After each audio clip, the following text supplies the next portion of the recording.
Hey lucky charms, welcome back. ನಾನು ನಿಮ್ಮ ಪ್ರಿಯಾ. ಹೇಗಿದ್ದೀರಾ ಎಲ್ಲರೂ? ಐ ಹೋಪ್ ಎಲ್ಲರೂ ತುಂಬಾ ಚೆನ್ನಾಗಿದ್ದೀರಾ. ಅಂಡ್ ನೀವೇನಾದ್ರೂ ಫಸ್ಟ್ ಟೈಮ್ ನಮ್ಮ ಚಾನೆಲ್ ನ ವಿಸಿಟ್ ಮಾಡ್ತಾ ಇದ್ರೆ ನಾವು fashion, travel and life style related videos ಮಾಡ್ತೀವಿ. ಸೊ ಮಿಸ್ ಮಾಡದೆ ಬೇಗ ಸಬ್ಸ್ಕ್ರೈಬ್ ಮಾಡ್ಕೊಳ್ಳಿ. ಇವತ್ತಿನ ವಿಡಿಯೋದಲ್ಲಿ ನಾನು ನನ್ನ fashion designer job Hunt experience ಹೇಗಿತ್ತು ಅಂತ ಶೇರ್ ಮಾಡ್ತೀನಿ. ಅದನ್ನು ಕೋವಿಡ್ ಟೈಮಲ್ಲಿ ಇದಾಗಿದ್ದು. ಸೊ ತುಂಬಾ ಇಂಟ್ರೆಸ್ಟಿಂಗ್ ಆಗಿದೆ. ಸ್ಕಿಪ್ ಮಾಡದೆ ಈ ವಿಡಿಯೋನ ಎಂಡ್ ವರ್ಗೂ ನೋಡಿ.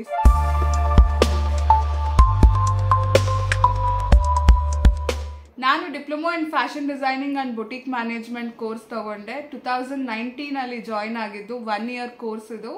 ಈ ಟೈಮ್ನಲ್ಲೇ ನಾನು ಶ್ವೇತಾನ ಮೀಟ್ ಮಾಡಿದ್ದು. ಇಬ್ರು ಒಟ್ಟಿಗೆ ಫ್ಯಾಷನ್ ಡಿಸೈನಿಂಗ್ ಮಾಡಿರೋದು. ಸೊ ಕಾಲೇಜ್ ಡೇಸ್ ಅಲ್ಲಿ ನಾನು ಒಬೀಡಿಯಂಟ್ ಸ್ಟೂಡೆಂಟ್ ಆಗಿದೆ. ಆ 1 ಇಯರ್ ಫ್ಯಾಷನ್ ಡಿಸೈನಿಂಗ್ ಅಲ್ಲೇ ಮುಳುಗೋಗಿದ್ದೆ. ತುಂಬಾ ಇಂಟ್ರೆಸ್ಟಿಂಗ್ ಆಗಿ ಕಲ್ತ್ಕೋತಾ ಇದ್ದೆ. ಆನ್ ಟೈಮ್ ಅಸೈನ್ಮೆಂಟ್ಸ್ ಅದೆಲ್ಲಾನು ಸಬ್ಮಿಟ್ ಮಾಡಿ ನಮ್ಮ ಇನ್ಸ್ಟಿಟ್ಯೂಟ್ಗೆನೆ ಒನ್ ಆಫ್ ದ ಟಾಪರ್ ಆಗಿದ್ದೆ ನಾನು. ಸೊ ಈ ಟೈಮ್ ನಲ್ಲಿ ನಾನು Bangalore fashion week students program ನಲ್ಲೂ ಪಾರ್ಟಿಸಿಪೇಟ್ ಮಾಡಿದ್ದೆ. 2020 ನಲ್ಲಿ ನನ್ನ ಕೋರ್ಸ್ ಕಂಪ್ಲೀಟ್ ಆಯ್ತು. ಅಂಡ್ ಪ್ಲೇಸ್ಮೆಂಟ್ಗೆ ಅಂತ ಕಾಲೇಜಿಂದ ಇಂಟರ್ವ್ಯೂಸ್ ಕಳ್ಸೋದಕ್ಕೆ ಸ್ಟಾರ್ಟ್ ಮಾಡಿದ್ರು. ಅದರಲ್ಲಿ ಒಂದು ಸ್ಟಾರ್ಟ್ಅಪ್ ಕಂಪ್ನಿಗೆ ನಾನು ಇಂಟರ್ವ್ಯೂ ಅಟೆಂಡ್ ಮಾಡಿದ್ದೆ. 10 ರಿಂದ 12 ಜನ ನಾವು ಹೋಗಿದ್ದು. ಅದರಲ್ಲಿ ನಮ್ಮ ಲಕ್ ನಾನು ಶ್ವೇತಾ ಇಬ್ಬರೇ ಸೆಲೆಕ್ಟ್ ಆಗಿದ್ದು. ಅಂಡ್ ಆಲ್ಮೋಸ್ಟ್ ಜಾಬ್ ಫೈನಲ್ ಆಯ್ತು. ಇಂಟರ್ನ್ಶಿಪ್ಗೆ ನಮ್ಗೆ ಅವಾಗ 15K ಪೇ ಮಾಡ್ತೀವಿ ಅಂತ ಹೇಳಿದ್ರು. ಇನ್ನೇನು ಜಾಯಿನ್ ಆಗ್ಬೇಕು ಅಷ್ಟರಲ್ಲಿ ಲಾಕ್ಡೌನ್ ಸ್ಟಾರ್ಟ್ ಆಯ್ತು. ಕೋವಿಡ್ ಇಂದ ಲಾಕ್ಡೌನ್ ಅಂತ ಅನೌನ್ಸ್ ಮಾಡಿದ್ರು. ಸೊ ಆ ಜಾಬ್ ಅಲ್ಲೇ ಹೋಲ್ಡ್ ಆಯ್ತು. ಲೇಟರ್ ಆನ್ ಅವ್ರೇನ್ ಹೇಳಿದ್ರು, ಸ್ಟಾರ್ಟ್ಅಪ್ ಆಗಿರೋದ್ರಿಂದ ಅವ್ರು ಹೆದರ್ಕೊಂಡ್ರು ಸ್ಟಾರ್ಟ್ ಮಾಡೋದಕ್ಕೆ ಬೇಡ ಅಂತ. ಅಂಡ್ ಇಷ್ಟೊತ್ತಿಗೆ ನಾವೇನಾದ್ರೂ ಆ ಜಾಬ್ನಲ್ಲಿ ಇದ್ದಿದ್ರೆ ಅಬ್ರಾಡ್ ಟ್ರಾವೆಲ್ ಮಾಡಿರ್ತಾ ಇದ್ವಿ. ಬಿಕಾಸ್ ಅವಾಗಲೇ ಅವ್ರು ಹೇಳಿದ್ರು ಆಫ್ಟರ್ 3 months ನಾವು ಅಬ್ರಾಡ್ ಹೋಗೋ ಚಾನ್ಸಸ್ ಇರುತ್ತೆ ಅಂತ. ಅದು ಇವಾಗ ನೆನ್ಸ್ಕೊಂಡ್ರು ತುಂಬಾ ಬೇಜಾರಾಗುತ್ತೆ. Because one of the best opportunity ಅದು ನಮಗೆ ಸಿಕ್ಕಿದ್ದು ಕಳ್ಕೊಂಡ್ವಿ. ಲೈಕ್ ಕೋವಿಡ್ ಇಂದ ಅದು ಮಿಸ್ ಆಯ್ತು. ಅದಾದ್ಮೇಲೆ 6 months ಎಲ್ಲ ಲಾಕ್ಡೌನ್ ಅದೆಲ್ಲ ಇದ್ರಿಂದ ಏನು ಮಾಡೋದಕ್ಕಾಗ್ತಾ ಇರ್ಲಿಲ್ಲ. ಆ ಟೈಮಲ್ಲಿ ನಾವು ಯೂಟ್ಯೂಬ್ ಸ್ಟಾರ್ಟ್ ಮಾಡಿದ್ದು. ನಮ್ಮ ಚಾನೆಲ್ ಫ್ಯಾಷನ್ ಎಕ್ಸ್ಟ್ರಾಕ್ಟ್ಸ್ ಅಂತ ಇತ್ತು. ಆಗ ಫ್ಯಾಷನ್ ರಿಲೇಟೆಡ್ ವಿಡಿಯೋಸ್ನೇ ತುಂಬಾ ಮಾಡ್ತಾ ಇದ್ರಿ. ಆ ಟೈಮ್ ಕೂಡ ಇಟ್ ವಾಸ್ ದಿ ಬೆಸ್ಟ್ ಅಂತ ಹೇಳ್ಬಹುದು. ತುಂಬಾ ನಾಲೆಡ್ಜ್ ಸಿಕ್ತು ನಮ್ಗೆ. ಬಿಕಾಸ್ ಈಚ್ ವಿಡಿಯೋ ಮಾಡ್ಬೇಕಾದ್ರೆ ಅದ್ರ ಬಗ್ಗೆ ನಾವು ಕಂಪ್ಲೀಟ್ ಆಗಿ ತಿಳ್ಕೊಂಡು ವಿಡಿಯೋ ಮಾಡ್ತಾ ಇದ್ದಿದ್ದು. ಬಟ್ ಅನ್ಫಾರ್ಚುನೇಟ್ಲಿ ನಾವು ಕಂಟಿನ್ಯೂ ಮಾಡೋದಕ್ಕಾಗ್ಲಿಲ್ಲ. ಬಿಕಾಸ್ ಅಗೇನ್ ಜಾಬ್ ಅನ್ನೋದು ತುಂಬಾ ಮುಖ್ಯ ಆಗಿತ್ತು. ಅವಾಗ ನಮ್ಗೇನು ಎಕ್ಸ್ಪೀರಿಯನ್ಸ್ ಇರ್ಲಿಲ್ಲ. ಸೊ ಆದಷ್ಟು ಬೇಗ ಜಾಬ್ ಸೇರ್ಕೊಬೇಕು ಅನ್ನೋದಿತ್ತು. ಕೋವಿಡ್ ಸ್ವಲ್ಪ ಕಡಿಮೆ ಆಯ್ತು. ಲಾಕ್ಡೌನ್ ಇಂದ ರಿಲೀಫ್ ಸಿಕ್ತು. ಎಲ್ಲ ನಾರ್ಮಲ್ ಆಗೋದಕ್ಕೆ ಸ್ಟಾರ್ಟ್ ಆಯ್ತು. ಸ್ವಲ್ಪ ಜನ ಆಚೆ ಬರೋದಕ್ಕೆ. ಆ ಟೈಮಲ್ಲಿ ನಾವು ಯೂಟ್ಯೂಬ್ ನ ಸ್ಟಾಪ್ ಮಾಡಿ ದ ರಿಯಲ್ ಜಾಬ್ ಹಂಟ್ ಅನ್ನೋದು ಸ್ಟಾರ್ಟ್ ಆಯ್ತು. ರಿಯಲ್ ಸ್ಟ್ರಗಲ್ ಸ್ಟಾರ್ಟ್ ಆಯ್ತು. ಬಿಕಾಸ್ ಅವಾಗ ತುಂಬಾ ಜನನ ಕೋವಿಡ್ ಇಂದ ಕೆಲ್ಸದಿಂದ ತೆಗಿತಾ ಇದ್ರು. ಆಲ್ರೆಡಿ ತುಂಬಾ ಜನ ಕೆಲಸ ಹೋಗಿತ್ತು, ಇನ್ನು ಕೆಲಸದಿಂದ ತೆಗಿತಾ ಇದ್ರು. ಎಲ್ಲಾರು ಸ್ಯಾಲ್ರಿ ಕಡಿಮೆ ಮಾಡ್ಬಿಟ್ಟಿದ್ರು. ಹೊಸಬರ್ನ ಜಾಬ್ಗೆ ತಗೊಂತಾ ಇರ್ಲಿಲ್ಲ. ಆ ಟೈಮಲ್ಲಿ ನಾನು ಯಾರಿಗೆ ಕಾಲ್ ಮಾಡಿದ್ರು ಹೇಳ್ತಾ ಇದ್ದು ಇಲ್ಲ ಓಪನಿಂಗ್ ಇಲ್ಲ ಅಂತ. ಕೆಲವು ಬೊಟಿಕಲ್ಲಿ ಹೇಳ್ತಾ ಇದ್ದು ಇಲ್ಲ ಬಿಸ್ನೆಸ್ ಇಲ್ಲ, ಇರೋರ್ನೇ ಕೆಲಸದಿಂದ ತೆಗಿತಾ ಇದೀವಿ. ಈ ತರ ಇತ್ತು.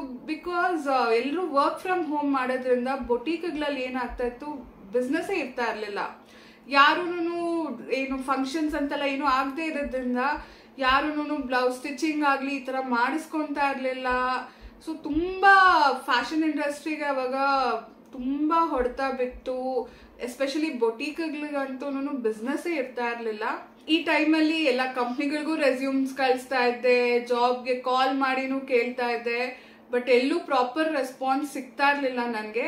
ಆಗ ಒಂದು ಕಂಪ್ನಿಗೆ ರೆಸ್ಯೂಮ್ ಕಳಿಸಿದಾಗ ಅವ್ರು ಕಾಲ್ ಮಾಡಿಬಿಟ್ಟು ನನಗೇನು ಹೇಳಿದ್ರು ಅಂದರೆ, ನಿನ್ನ ವರ್ಕ್ ತುಂಬ ಬ್ಯೂಟಿಫುಲ್ ಆಗಿದೆ, ನಿನ್ನ ಪೋರ್ಟ್ಫೋಲಿಯೋ ಬ್ಯೂಟಿಫುಲ್ ಆಗಿದೆ, ಬಟ್ ಫ್ಯಾಷನ್ ಇಂಡಸ್ಟ್ರಿಗೆ ಆ ಪೋರ್ಟ್ಫೋಲಿಯೋ ರಿಕ್ವೈರ್ಡ್ ಇಲ್ಲ, ಲೈಕ್ ಯೂಸ್ ಇಲ್ಲ ಆ ವರ್ಕ್ ಅಂತ ನನಗೆ ಡೈರೆಕ್ಟಾಗಿ ಹೇಳಿದ್ರು. ಆ ರೆಸ್ಪಾನ್ಸ್ ನನಗೆ ಫುಲ್ ಶಾಕಿಂಗ್ ಆಗಿತ್ತು. ಬಿಕಾಸ್ ಕಾಲೇಜ್ ಟೈಮಲ್ಲಿ ನಾನು ಶ್ವೇತಾ ಇಬ್ರು ನಮ್ಮ ವರ್ಕಿಂದಾನೇ ಫೇಮಸ್ ಆಗಿದ್ವಿ. ನಮ್ಮ ಜೂನಿಯರ್ಸ್ ಆಗಿರ್ಬೋದು, ಫ್ಯಾಕಲ್ಟೀಸ್ ಎಲ್ಲರೂ ತುಂಬಾ ನಮ್ಮನ್ನು ಅಪ್ರಿಷಿಯೇಟ್ ಮಾಡ್ತಾ ಇದ್ರು, ನಮ್ಮ ವರ್ಕ್ ತುಂಬಾ ಚೆನ್ನಾಗಿದೆ ಅಂತ. ಬಟ್ ಅವರ ರೆಸ್ಪಾನ್ಸ್ ನನಗೆ ಫುಲ್ ಶಾಕ್ ಆಯಿತು. ಲೇಟರ್ ಆನ್ ನಾನು ತುಂಬ ಬೇರೆ ರೆಸ್ಯೂಮ್ಸ್ನೆಲ್ಲ ನೋಡೋದಕ್ಕೆ ಸ್ಟಾರ್ಟ್ ಮಾಡಿದೆ, ಗೂಗಲಲ್ಲಿ ಸರ್ಚ್ ಮಾಡೋದಕ್ಕೆ ಸ್ಟಾರ್ಟ್ ಮಾಡಿದೆ, ಪೋರ್ಟ್ಫೋಲಿಯೋ ಹೇಗಿರಬೇಕು ಅನ್ನೋದನ್ನು ತಿಳ್ಕೊಳ್ಳೋದಕ್ಕೆ ಸ್ಟಾರ್ಟ್ ಮಾಡಿದೆ. ಅದಾದಮೇಲೆ ನನ್ನ ರೆಸ್ಯೂಮ್ನ ಆದಷ್ಟು ಕ್ರಿಯೇಟಿವ್ ಮಾಡಿಕೊಂಡೆ. ಬಿಕಾಸ್ ಫ್ಯಾಷನ್ ಅಂತಲ್ಲ, ಕ್ರಿಯೇಟಿವ್ ಫೀಲ್ಡಲ್ಲಿದ್ದಾಗ ನಮ್ಮ ರೆಸ್ಯೂಮು ತುಂಬ ಕ್ರಿಯೇಟಿವ್ ಆಗೇ ಇರಬೇಕು. ನಾರ್ಮಲ್ ಬೇಸಿಕ್ ರೆಸ್ಯೂಮ್ನ ತುಂಬ ಜನ ಒಪ್ಪೋದಿಲ್ಲ. ಬಿಕಾಸ್ ಅದೇ ಇಂಪ್ರೆಸ್ ಮಾಡೋದ್ರಿಂದ ಅದನ್ನು ನಾನು ಚೇಂಜ್ ಮಾಡಿಕೊಂಡೆ. ನನ್ನ ರೆಸ್ಯೂಮ್ನ ಫುಲ್ ಕ್ರಿಯೇಟಿವ್ ಮಾಡಿಕೊಂಡೆ, ನನ್ನ ಫೋಟೋ ಆ್ಯಡ್ ಮಾಡಿದೆ. ಅದಾದಮೇಲೆ ಪೋರ್ಟ್ಫೋಲಿಯೋನು ಆದಷ್ಟು ಬೇಸಿಕ್ ಪೋರ್ಟ್ಫೋಲಿಯೋನ ಆದಷ್ಟು ಇಂಪ್ರೂವೈಸ್ ಮಾಡಿಕೊಂಡೆ. ಹೀಗೆ ಜಾಬ್ ಸರ್ಚ್ ನಡೀತಾ ಇತ್ತು. ಕಾಲೇಜ್ ಕಡೆಯಿಂದ ಒಂದು ಮೆಸೇಜ್ ಬಂತು ನಮಗೆ, ಕನ್ನಡ ಮೂವಿಗೆ ಕಾಸ್ಟ್ಯೂಮ್ ಡಿಸೈನರ್ನ ಅಸಿಸ್ಟೆಂಟ್ಸ್ನ ಹುಡುಕ್ತಾ ಇದ್ದಾರೆ, ಲೈಕ್ ಥ್ರೂ ಅ ಕಾಂಪಿಟೇಷನ್. ಯಾರಿಗಾದ್ರೂ ಇಂಟ್ರೆಸ್ಟ್ ಇದ್ರೆ ಬಂದು ಪಾರ್ಟಿಸಿಪೇಟ್ ಮಾಡಬಹುದು ಅಂತ. ಸೊ ಹೋಗಿ ಅಲ್ಲಿ ನಾನು ಪಾರ್ಟಿಸಿಪೇಟ್ ಮಾಡಿದೆ. ಆಗ ಅವರು ಹೇಳಿದ್ದು ಒಂದು party wear, casual wear and pub wear, ಇದು ಮೂರನ್ನು ಡಿಸೈನ್ ಮಾಡಿ ಕಳಿಸ್ಬೇಕು ಅಂತ. ಸೊ ಮೂರನ್ನು ಡಿಸೈನ್ ಮಾಡಿ ಸಬ್ಮಿಟ್ ಮಾಡಿದ್ವಿ. ಸಬ್ಮಿಟ್ ಮಾಡಿ 2-3 ಮಂತ್ಸ್ ಆದ್ರೂ ಯಾವುದು ರೆಸ್ಪಾನ್ಸೇ ಬಂದಿಲ್ಲ ನಮಗೆ. ಈ ಕಡೆ ನನ್ನ ಜಾಬ್ ಸರ್ಚ್ ನಡೀತಾನೆ ಇತ್ತು. ಹಾಗಿರ್ಬೇಕಾದ್ರೆ ಒಂದು ಬೊಟೀಕಿಂದ ನನಗೆ ಕಾಲ್ ಬಂತು. ಮನೆ ಹತ್ರನೇ ಇದ್ದಂಥ ಬೊಟೀಕ್, ಅದು ಫೇಮಸ್ ಬೊಟೀಕ್. ಈಗಲೂ ಆ ಬೊಟೀಕ್ ತುಂಬ ಫೇಮಸ್ ಆಗಿದೆ. ಸೊ ಆ ಬೊಟೀಕ್ಗೆ ಇಂಟರ್ವ್ಯೂಗೆ ಹೋದೆ. ನಾನು ಇಂಟರ್ವ್ಯೂ ಅಟೆಂಡ್ ಮಾಡಿದೆ. ಆಗ ಅವ್ರ ಇಂಟರ್ವ್ಯೂಲಿ ನನಗೆ ಬ್ಲೌಸ್ ಡಿಸೈನ್ನ ಮಾಡೋದಕ್ಕೆ ಹೇಳಿದ್ರು. ಕಲರ್ ಕಾಂಬಿನೇಷನ್ಸ್, ಲೈಕ್ ಯಾವ ಸ್ಯಾರಿಗೆ ಯಾವ ಬ್ಲೌಸ್ ಚೆನ್ನಾಗಿ ಕಾಣಿಸುತ್ತೆ ಇದನ್ನೆಲ್ಲ ಕೇಳಿದ್ರು. ಆ್ಯಂಡ್ ಒಂದು ಅಕೇಶನ್ನ ಕೊಟ್ಬಿಟ್ಟು ಈ ಅಕೇಶನ್ಗೆ ಯುನೀಕಾಗಿ ಹೇಗೆ ಬ್ಲೌಸ್ ಡಿಸೈನ್ ಮಾಡ್ತೀಯಾ ಅಂತ ಕೇಳಿದ್ರು. ಸೊ ಎಲ್ಲ ಮಾಡಿ ಕೊಟ್ಟದ್ದಾದ್ಮೇಲೆ ಸ್ವಲ್ಪ ಕ್ವೆಶನ್ಸ್ ಅದೆಲ್ಲ ಕೇಳಿದ್ದಾದ್ಮೇಲೆ ಇಮಿಡಿಯೇಟ್ ಹೇಳಿದ್ರು, ನೀನು ಸೆಲೆಕ್ಟ್ ಆಗಿದ್ಯಾ, ನೀನು ಜಾಬಿಗೆ ಜಾಯಿನ್ ಆಗ್ಬಹುದು ಅಂತ. ಆಗ ಅವ್ರು ನನಗೆ 13K ಸ್ಯಾಲ್ರಿ ಹೇಳಿದ್ರು. ನನಗೆ ಕೋವಿಡ್ ಆದಮೇಲೆ 13K salary is a good start ಅಂತ ಅನಿಸಿ ಇಮಿಡಿಯೇಟ್ ಜಾಯಿನ್ ಆದೆ. ನಾನು ಜಾಯಿನ್ ಆಗಿ ಫಸ್ಟ್ ಡೇ ಹೋದಾಗ್ಲೇ ನನಗೆ ಅಲ್ಲಿನ ಅಟ್ಮಾಸ್ಫಿಯರ್ ಅಷ್ಟು ಇಷ್ಟ ಆಗಲಿಲ್ಲ. ಕಂಫರ್ಟಬಲ್ ಅಥವಾ ಫ್ರೆಂಡ್ಲಿ ಅಟ್ಮಾಸ್ಫಿಯರ್ ಇರಲಿಲ್ಲ ಅಲ್ಲಿ. ಡಿಸೈನರ್ಸ್ನ ಡಿಸೈನರ್ ಆಗಿ ಟ್ರೀಟ್ ಮಾಡ್ತಾ ಇರಲಿಲ್ಲ. ಒಂದು ಸ್ಟೂಡೆಂಟ್ ಅನ್ನೋದಕ್ಕಿಂತ ನಾರ್ಮಲ್ ಬೇರೆ ಎಂಪ್ಲಾಯ್ ಥರನೇ ಅವ್ರು ಟ್ರೀಟ್ ಮಾಡ್ತಾ ಇದ್ರು. ಅದು ನನಗೆ ಅಷ್ಟು ಇಷ್ಟ ಆಗಲಿಲ್ಲ. ಆ್ಯಂಡ್ ಅದಕ್ಕಿಂತ ಮುಖ್ಯವಾಗಿ ಅಲ್ಲಿ ಏನು ನನ್ನ ಒಪಿನಿಯನ್ಗೆ ವ್ಯಾಲ್ಯೂ ಅನ್ನೋದು ಇರಲಿಲ್ಲ. ಬಟ್ ತುಂಬ ಕಲ್ತ್ಕೊಂಡೆ ಅಲ್ಲಿ ಹೇಗೆ ಬೊಟೀಕ್ ರನ್ ಆಗುತ್ತೆ. ಬಿಕಾಸ್ ಅಲ್ಲಿ ಯಾವಾಗ್ಲೂ ಕ್ಲೈಂಟ್ ಆರ್ಡರ್ಸ್ ಇದ್ದೇ ಇರೋದು. ಸೊ ಬೊಟೀಕ್ ಹೇಗೆ ರನ್ ಆಗುತ್ತೆ, ಟೈಮ್ ಮ್ಯಾನೇಜ್ಮೆಂಟ್ ಆ್ಯಂಡ್ ವರ್ಕರ್ಸ್ನ ಹೇಗೆ ಹ್ಯಾಂಡಲ್ ಮಾಡಬೇಕು, ಎಂಬ್ರಾಯ್ಡ್ರೀಸ್ ಹೇಗೆ ನಡೆಯುತ್ತೆ, ಹ್ಯಾಂಡ್ ವರ್ಕ್ ಎಲ್ಲ ಹೇಗೆ ನಡೆಯುತ್ತೆ, ಅದೆಲ್ಲದನ್ನು ತಿಳ್ಕೊಂಡೆ. ಬಟ್ ಜಾಸ್ತಿ ದಿನ ನನಗೆ ಅಲ್ಲಿ ವರ್ಕ್ ಮಾಡೋದಕ್ಕಾಗಲಿಲ್ಲ. ಬಿಕಾಸ್ ನನಗೆ ಐ ಡೋಂಟ್ ನೋ ಅದು ರಾಂಗು ರೈಟು ಅನ್ನೋದು ನನಗೆ ಗೊತ್ತಿಲ್ಲ. ಬಟ್ ನನಗೆ ನನ್ನ ಒಪಿನಿಯನ್ಸ್ಗೆ ವ್ಯಾಲ್ಯೂ ಮಾಡಬೇಕಿತ್ತು. ಅದು ಅಲ್ಲಿ ನನಗೆ ಸಿಗ್ತಾ ಇರಲಿಲ್ಲ. ನಾನು ಏನು ಹೇಳಿದ್ರು ಅಲ್ಲಿ ಅವ್ರು ಏನು ಹೇಳ್ತಾರೆ ಅದೇ ನಡಿಬೇಕಾಗಿತ್ತು. ಆ್ಯಸ್ ಎ ಡಿಸೈನರ್ ನನಗೆ ಯಾವುದೂ ಕೆಲಸ ಇರಲಿಲ್ಲ ಅಲ್ಲಿ. ಜಾಸ್ತಿ ಇದ್ದಿದ್ದೇನೆ ಅಲ್ಲಿ ಜಸ್ಟ್ ಮ್ಯಾನೇಜ್ ಮಾಡಬೇಕು ಅಂತ. ಡಿಸೈನರ್ ಆಗಿ ಅಲ್ಲಿ ನನಗೇನು ಕೆಲಸ ಇರಲಿಲ್ಲ. ಅವ್ರು ಏನು ಹೇಳ್ತಾರೆ ಅದನ್ನು ನಾನು ಬೇರೆ ವರ್ಕರ್ಸ್ಗೆ ಕನ್ವೆ ಮಾಡಬೇಕಾಗಿತ್ತು. ಈ ಥರ ಕೆಲಸ ಇದ್ದಿದ್ದರಿಂದ ನನಗೆ ಜಾಸ್ತಿ ದಿನ ಅಲ್ಲಿ ವರ್ಕ್ ಮಾಡೋದಕ್ಕೆ ಆಗಲಿಲ್ಲ. ಜಾಬ್ ಕ್ವಿಟ್ ಮಾಡಿದೆ. ಆದರೆ ಅದೇ ಟೈಮಲ್ಲೇ ನನಗೆ ಪರ್ಸ್ನಲ್ ಇಶ್ಯೂ ಆಯಿತು. ಗ್ರ್ಯಾಂಡ್ ಮಾಗೆ ಕ್ಯಾನ್ಸರ್ ಡಯಾಗ್ನೈಸ್ ಆಯಿತು. I wanted to be with her ಅನ್ನೋದಕ್ಕೋಸ್ಕರ ನಾನು ಅದನ್ನೇ ಹೇಳಿಬಿಟ್ಟು ಜಾಬ್ ಕ್ವಿಟ್ ಮಾಡಿದೆ. ಜಾಬ್ ಕ್ವಿಟ್ ಮಾಡಿ ಸ್ವಲ್ಪ ದಿನ ಮನೇಲೇ ಇದ್ದೆ. ನನ್ನ ಪೋರ್ಟ್ಫೋಲಿಯೋನ ಇಂಪ್ರೂವ್ ಮಾಡ್ಕೊಳ್ಳೋದಕ್ಕೆ ಹೇಗೆ ಏನು ಅಂತ ಬೇರೆ ಡಿಸೈನ್ಸ್ ಎಲ್ಲ ಮಾಡ್ತಾ ಇದ್ದೆ. ಈ ಟೈಮ್ನಲ್ಲೇ ನಾನು ಮೂವಿಗೆ ಹೇಳಿದ್ನಲ್ಲ, ಅಲ್ಲಿಂದ ಕಾಲ್ ಬಂತು. 6 ಜನ ಸೆಲೆಕ್ಟ್ ಆಗಿದ್ವಿ. ಸುಮಾರು 35-40 ಸ್ಟೂಡೆಂಟ್ಸ್ ಅಲ್ಲಿ ಸಬ್ಮಿಟ್ ಮಾಡಿದ್ದು ಅವ್ರ ಡಿಸೈನ್ಸ್ನ. ಅದರಲ್ಲಿ 6 ಜನ ಸೆಲೆಕ್ಟ್ ಆದ್ವಿ. 6 ಜನನೂ ಡೈರೆಕ್ಟರ್ನ ಆಫೀಸ್ಗೆ ಕರೆದು ಅಲ್ಲಿ ಹೋದಾಗ ಅವರು ಎಕ್ಸ್ಪ್ಲೇನ್ ಮಾಡಿದ್ರು ಅವರ ಮೂವಿ ಬಗ್ಗೆ. ಆ ಮೂವಿ ಗೋವಾಲ್ ಶೂಟ್ ಆಗುತ್ತೆ ಆ್ಯಂಡ್ ಯಾವ ಥರ ಕಾಸ್ಟ್ಯೂಮ್ಸ್ ರಿಕ್ವೈರ್ಡ್ ಇದೆ ಅದೆಲ್ಲದನ್ನು ಹೇಳಿ ನಮಗೆ ಎಕ್ಸ್ಪ್ಲೇನ್ ಮಾಡಿದ್ರು. ಎಕ್ಸ್ಪ್ಲೇನ್ ಮಾಡಿಬಿಟ್ಟು ಕಾಸ್ಟ್ಯೂಮ್ ಡಿಸೈನರ್ ಹತ್ರ ನಮ್ಮನ್ನ ಕರ್ಕೊಂಡು ಹೋದ್ರು. ಅವರು ಕನ್ನಡ ಇಂಡಸ್ಟ್ರಿಯಲ್ಲಿ ತುಂಬ ಮೂವೀಸಲ್ಲಿ ಕಾಸ್ಟ್ಯೂಮ್ಸ್ನ ಡಿಸೈನ್ ಮಾಡಿದ್ದಾರೆ, ಒಬ್ಬ ಫೇಮಸ್ ಡಿಸೈನರ್. ಸೊ ಅಲ್ಲಿ ಹೋದಾಗ ಅವ್ರು ಏನು ಹೇಳಿದ್ರು, ಮೊದಲು ನಮ್ಮನ್ನ ಕೇಳಿದ್ರು, ನಿಮಗೆ ಡಿಸೈನಿಂಗಲ್ಲಿ ಇಂಟ್ರೆಸ್ಟ್ ಇದೆಯಾ ಆರ್ ಈ ರೀತಿ ಮೂವೀಸ್ ಮಾಡೋದಕ್ಕೆ, ಈ ಥರ ಅಸಿಸ್ಟೆಂಟ್ ಆಗಿ ವರ್ಕ್ ಮಾಡೋದಕ್ಕೆ ಇಂಟ್ರೆಸ್ಟ್ ಇದೆಯಾ ಅಂತ ಕೇಳಿದ್ರು. ಆ್ಯಂಡ್ ಡಿಸೈನಿಂಗ್ ಅಂತಂದರೆ ಅವ್ರದೇ ಲೇಬಲ್ ಇತ್ತು, ಸೊ ಅಲ್ಲಿ ವರ್ಕ್ ಮಾಡಬಹುದು ಅಂತ ಹೇಳಿದ್ರು. ಆ್ಯಂಡ್ ಮೂವೀಸ್ ಅಂತ ಅಂದರೆ ಈ ಏನ್ ಪ್ರೆಸೆಂಟ್ ಮೂವಿ ನಡೀತಾ ಇದೆ ಆ ಮೂವಿಲಿ ವರ್ಕ್ ಮಾಡಬಹುದು ಅಂತ ಹೇಳಿದ್ರು. ಅದಕ್ಕೆ ಮೊದಲು ನಾವು 3 months ಟ್ರೈನಿಂಗ್ ತಗೊಬೇಕು ಅಂತ ಹೇಳಿದ್ರು. ಅಂಡ್ 3 months ಅವ್ರು ಏನು ಪೇ ಮಾಡೋದಿಲ್ಲ ಅಂತ ಹೇಳಿದ್ರು. ಅಂಡ್ ಅವರು ಕೆಲವೊಂದು ಕಂಡೀಷನ್ಸ್ ನ ಕೂಡ ಹೇಳಿದ್ರು. ಲೈಕ್ ಮಿಡ್ ನೈಟ್ ಆದ್ರೂ ವರ್ಕ್ ಮಾಡ್ಬೇಕಾಗತ್ತೆ. ಲೈಕ್ ನೀವು ಸಪೋಸ್ 7 o'clock ನೀವು ಶೂಟ್ ಸ್ಟಾರ್ಟ್ ಆಗಿ 7 o'clock ನೀವು ಅಲ್ಲಿದ್ರು ಮಿಡ್ ನೈಟ್ 12:31 ಆದ್ರೂ ನೀವು ವರ್ಕ್ ಮಾಡಲೇಬೇಕು. ಯು ಕಾಂಟ್ ಗಿವ್ ರೀಸನ್ಸ್ ಅಂತ ಹೇಳಿದ್ರು. ಅಂಡ್ ಆನ್ ಟೈಮ್ ಪಂಕ್ಚುಯಾಲಿಟಿ ಇರಬೇಕು, ಅದೆಲ್ಲದನ್ನು ಹೇಳಿದ್ರು. ಅಂಡ್ ನನ್ಗೆ ಇನ್ನೊಂದು ಪ್ರಾಬ್ಲಮ್ ಏನಾಗಿತ್ತು ಅಂದ್ರೆ ಅಲ್ಲಿ ಕ್ಯಾಬ್ ಫೆಸಿಲಿಟಿ ಅನ್ನೋದು ಮಿಡ್ ಪಾಯಿಂಟ್ ಅಷ್ಟೇ ಡ್ರಾಪ್ ಮಾಡೋದು. ಎಲ್ಲಿ ಪಿಕ್ ಮಾಡ್ತೀವಿ ಮಿಡ್ ಪಾಯಿಂಟ್ ಅಲ್ಲೇ ಡ್ರಾಪ್ ಮಾಡೋದು ಅಂತ. ಲೈಕ್ ನಮ್ಮ ಮನೆ ಇರೋದು ಒಂದ್ ಕಡೆ ಅಂದ್ರೆ ಮಿಡ್ ಪಾಯಿಂಟ್ ಅಂತ ಅವ್ರು ಲೈಕ್ MG ರೋಡ್ ಈ ತರ ಹೇಳಿದ್ರು. ಅದು ಒಂದು ನನಗೆ ಕಷ್ಟ ಆಗಿತ್ತು. ಅಂಡ್ ಆ ಟೈಮಲ್ಲಿ ಸ್ಯಾಲ್ರಿ ಏನು ಕೊಡೋದಿಲ್ಲ, ಲೈಕ್ ಇಂಟರ್ನ್ಶಿಪ್ ಅಲಾಯನ್ಸ್ ಅಂತಾನು ಏನು ಕೊಡೋದಿಲ್ಲ ಅಂತ ಹೇಳಿದ್ದು ನನಗೆ ಸ್ವಲ್ಪ ಕಷ್ಟ ಆಗಿ ನಾನು ಆ ಆಫರ್ನ ಬೇಡ ಅಂತ ಅನ್ಕೊಂಡು ಮತ್ತೆ ಜಾಬ್ ಸರ್ಚ್ ನ ಕಂಟಿನ್ಯೂ ಮಾಡಿದೆ. ಒಂದು ಬೊಟೀಕ್ ಇಂದ ನನಗೆ ಕಾಲ್ ಬಂತು. ಅವ್ರು ಕಾಲ್ ಮಾಡಿಬಿಟ್ಟು ನನಗೆ ಸ್ವಲ್ಪ ಡಿಸೈನ್ಸ್ ರೆಡಿ ಮಾಡಿ ಕಳಿಸು, ಓಕೆ ಅಂದ್ರೆ ನಾನು ಇಂಟರ್ವ್ಯೂ ಕರಿತೀನಿ ಅಂತ ಹೇಳಿದ್ರು. ಸೊ ನಾನು ಲೆಹಂಗಾ ಚೋಲಿನ ಡಿಸೈನ್ ಮಾಡಿ ಕಳಿಸ್ದೆ. ಅವರು 1 week ಆದ್ಮೇಲೆ ಮತ್ತೆ ಇಂಟರ್ವ್ಯೂ ಕರೆದ್ರು. ನನ್ನ ಇಂಟರ್ವ್ಯೂಗೆ ಹೋಗಿ ಅಟೆಂಡ್ ಮಾಡಿದೆ. ಆಗ ಅವ್ರು ಎಕ್ಸ್ಪ್ಲೇನ್ ಮಾಡಿದ್ರು ಲೈಕ್ ಫುಲ್ ಬೊಟೀಕ್ನ ನಾನೇ ಹ್ಯಾಂಡಲ್ ಮಾಡಬೇಕು. ಆ್ಯಂಡ್ ಕ್ಲೈಂಟ್ಸ್ ಹ್ಯಾಂಡಲ್ ಮಾಡೋದಾಗಿರ್ಬೋದು, ಮಾಸ್ಟರ್ ಟೇಲರ್ನೆಲ್ಲ ನಾನೇ ಹ್ಯಾಂಡಲ್ ಮಾಡಬೇಕು ಅಂತ ಹೇಳಿದ್ರು. ಆ್ಯಂಡ್ ಕ್ವೆಶನ್ಸ್ ಕೇಳಿದ್ರು, ಮೆಜರ್ಮೆಂಟ್ಸ್ ಹೇಗೆ ತಗೋತೀಯಾ ಎಲ್ಲಾನು ಕೇಳಿದಾದ್ಮೇಲೆ ಸರಿ ತಿಳಿಸ್ತೀವಿ ಅಂತ ಹೇಳಿದ್ರು. ಅದಾಗಿ 10 days ನನಗೆ ಯಾವುದು ಕಾಲ್ ಬಂದಿಲ್ಲ. ಮತ್ತೆ 10 days ಆದ್ಮೇಲೆ ಕಾಲ್ ಮಾಡಿ ನಾನು ಸೆಲೆಕ್ಟ್ ಆಗಿದ್ದೀನಿ ಅಂತ ಹೇಳಿ ಮತ್ತೆ ಕರೆದ್ರು ಫೈನಲ್ ರೌಂಡ್ಗೆ. ಹೋದಾಗ ಅವ್ರು ನನಗೆ ಹೇಳಿದ್ರು 12,000 ಸ್ಯಾಲ್ರಿ ಕೊಡ್ತೀನಿ, as it is a startup ಅವ್ರು ಅಷ್ಟೇ ಅಫೋರ್ಡ್ ಮಾಡೋಕ್ಕಾಗೋದು ಅಂತ 12,000 ಕೊಡ್ತೀನಿ, ಲೇಟರ್ ಆನ್ ಇಂಪ್ರೂವ್ ಆದ್ರೆ ಜಾಸ್ತಿ ಮಾಡ್ತೀವಿ ಅಂತ ಹೇಳಿದ್ರು. ನಾನು ಓಕೆ ಅಂತ ಜಾಯಿನ್ ಆದೆ. ನಾನು ಆ ಬೊಟೀಕ್ಗೆ ಜಾಯಿನ್ ಆಗಿದ್ದು is one of the best decision ಅಂತ ಹೇಳ್ಬೋದು. ಬಿಕಾಸ್ ಓನರ್ ನನಗೆ ಹೇಳಿದ್ರು ನಾನು ಇಂಟರ್ಫಿಯರ್ ಆಗಲ್ಲ, ನೀನೇ ಬೊಟೀಕ್ನ ನೋಡ್ಕೊಬೇಕು, ಇದು ನಿನ್ನ ಬೊಟೀಕ್ ಅನ್ಕೊಂಡು ನೋಡ್ಕೋ ಅಂತ ಅಷ್ಟು ಟ್ರಸ್ಟ್ ಮಾಡಿ ನನ್ನ ಬಿಟ್ಟಿದ್ರು.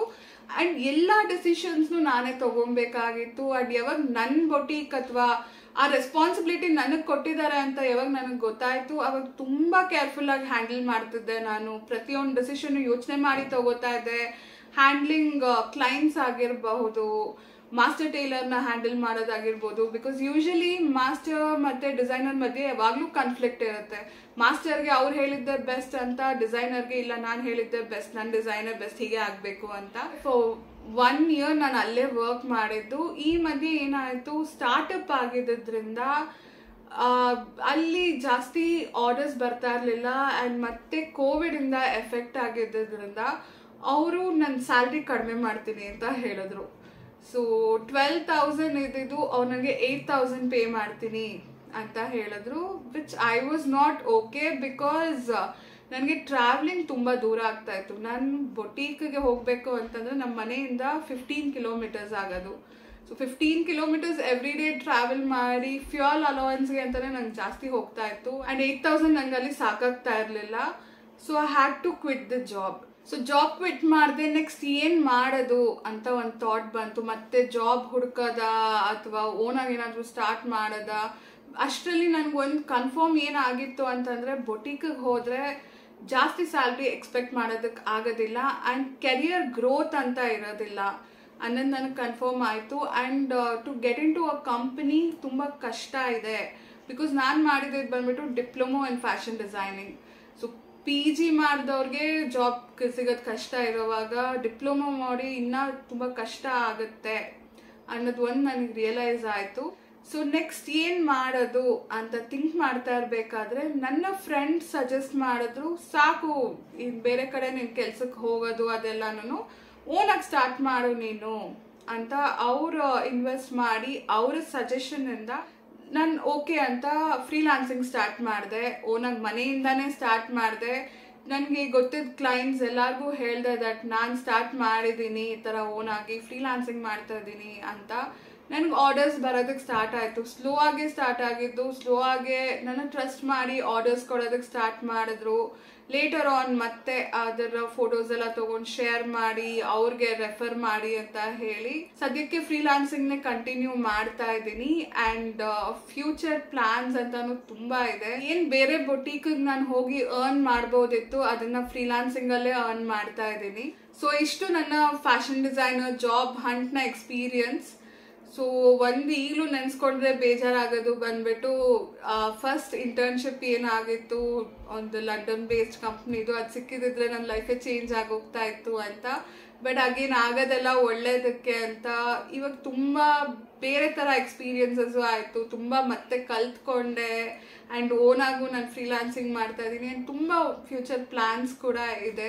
ಎಲ್ಲ ಫ್ಯಾಷನ್ ಡಿಸೈನಿಂಗ್ ಸ್ಟೂಡೆಂಟ್ಸ್ಗೂ ನಾನು ಕೊಡೋ ಟಿಪ್ಸ್ ಏನಂದ್ರೆ, ಈ ಮಿಸ್ಟೇಕ್ಸ್ ನಾನು ಮಾಡಿದ್ದೆ, ಸೊ ಅದರಿಂದ ಕೊಡ್ತಾ ಇರೋಂಥ ಟಿಪ್ಸ್ ಏನಂತ ಅಂದ್ರೆ, ಇನ್ನೇನು ಕೋರ್ಸ್ ಕಂಪ್ಲೀಟ್ ಆಗುತ್ತೆ ಸ್ವಲ್ಪ ದಿನಕ್ಕೆ ಅನ್ನೋ ಹಾಗೇನೆ ಪೋರ್ಟ್ಫೋಲಿಯೋನ ಚೆನ್ನಾಗಿ ಬಿಲ್ಡ್ ಮಾಡಿ, concentrate on your portfolio and ರೆಸ್ಯೂಮ್ನು ಅಷ್ಟೇ ಆದಷ್ಟು ಕ್ರಿಯೇಟಿವ್ ಆಗಿ ಮಾಡ್ಕೊಳ್ಳಿ. ಎಸ್ಪೆಷಲಿ ಡಿಪ್ಲೊಮಾ ಮಾಡ್ತಿರೋರು ಇನ್ನೇನು 2-3 ಮಂತ್ಸ್ಗೆ ಕೋರ್ಸ್ ಕಂಪ್ಲೀಟ್ ಆಗುತ್ತೆ ಅನ್ನೋ ಹಾಗೇನೆ ಇಂಟರ್ನ್ಶಿಪ್ ಹುಡ್ಕೋದಕ್ಕೆ ಸ್ಟಾರ್ಟ್ ಮಾಡಿ. ಅಟ್ಲೀಸ್ಟ್ ಪಾರ್ಟ್ ಟೈಮ್ ಆಗಿ ಒಂದು 2-3 hours ಆದ್ರೂ ಏನು ಪೇ ಮಾಡಿಲ್ಲ ಅಂದ್ರೂ ಪರವಾಗಿಲ್ಲ, ಇಂಟರ್ನ್ಶಿಪ್ ಸರ್ಚ್ ಮಾಡಿ ಇಂಟರ್ನ್ಶಿಪ್ಗೆ ಜಾಯಿನ್ ಆಗಿ. ಅದು ತುಂಬ ಮುಖ್ಯ ಆಗುತ್ತೆ. ಬಿಕಾಸ್ ಏನು ಕಾಲೇಜಲ್ಲಿ ನಾವು ಕಲ್ತ್ಕೊಂತೀವಿ ಅದಕ್ಕಿಂತ ನಾವು ಕಂಪ್ಲೀಟ್ಲಿ ಡಿಫ್ರೆಂಟ್ ಆಗಿ ಬೊಟೀಕ್ಸ್ ಆಗಿರ್ಬೋದು, ಕಂಪ್ನೀಸ್ ಆಗಿರ್ಬೋದು ರನ್ ಆಗುತ್ತೆ. ಸೊ ಆದಷ್ಟು ಇಂಟರ್ನ್ಶಿಪ್ ಅಟೆಂಡ್ ಮಾಡಿ, ಕಾಲೇಜ್ನಲ್ಲಿ ಇರೋವಾಗ್ಲೇ ಇಂಟರ್ನ್ಶಿಪ್ ಅಟೆಂಡ್ ಮಾಡಿ. ಬಿಕಾಸ್ ನಾನು ಇದನ್ನ ಫೇಸ್ ಮಾಡಿದ್ದೀನಿ. ನಮಗೆ ಕಾಲೇಜಲ್ಲಿ ಇದ್ದಾಗ ಇಂಟರ್ನ್ಶಿಪ್ ಬಗ್ಗೆ ಅಷ್ಟು ನಾಲೆಜ್ ಇರಲಿಲ್ಲ. ಸೊ ಮುಗಿದ್ಮೇಲೆ ಇನ್ನೇನು ಕಂಪ್ಲೀಟ್ ಆಗೋಯ್ತು ನಮ್ಮ ಕೋರ್ಸು, ಅದಾದ್ಮೇಲೆ ನಾನು ಇಂಟರ್ನ್ಶಿಪ್ ಅಂತೆಲ್ಲ ಅಟೆಂಡ್ ಮಾಡೋದಕ್ಕೆ ಹೋಗಿದ್ದು. ಜಾಬ್ಗೆ ಸಿಗದಿರ ತುಂಬ ಕಷ್ಟ ಆಯಿತು. ಆ್ಯಂಡ್ ಕೋವಿಡ್ ಸ್ಟಾರ್ಟ್ ಆಗಿತ್ತು, ಒಂದು ನಮಗೆ ದೊಡ್ಡ ಮೈನಸ್ ಪಾಯಿಂಟ್ ಅಂತ ಹೇಳ್ಬೋದು.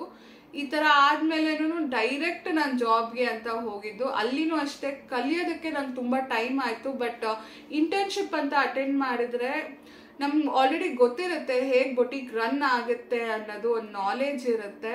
So internship is very much important. So ಈ ವಿಡಿಯೋ ಇಲ್ಲಿಗೆ ಎಂಡ್ ಆಗ್ತಿದೆ. ಈ ವಿಡಿಯೋ ನಿಮಗೆ ಇಷ್ಟ ಆಗಿದ್ರೆ please like, share and subscribe. ಏನು ಅನಿಸ್ತು ಅಂತ ಕಮೆಂಟಲ್ಲಿ ತಿಳಿಸಿ. ನೆಕ್ಸ್ಟ್ ವಿಡಿಯೋದಲ್ಲಿ ಸಿಗ್ತೀನಿ. Until then stay tuned, keep supporting us. Lots of love. Take care. Bye.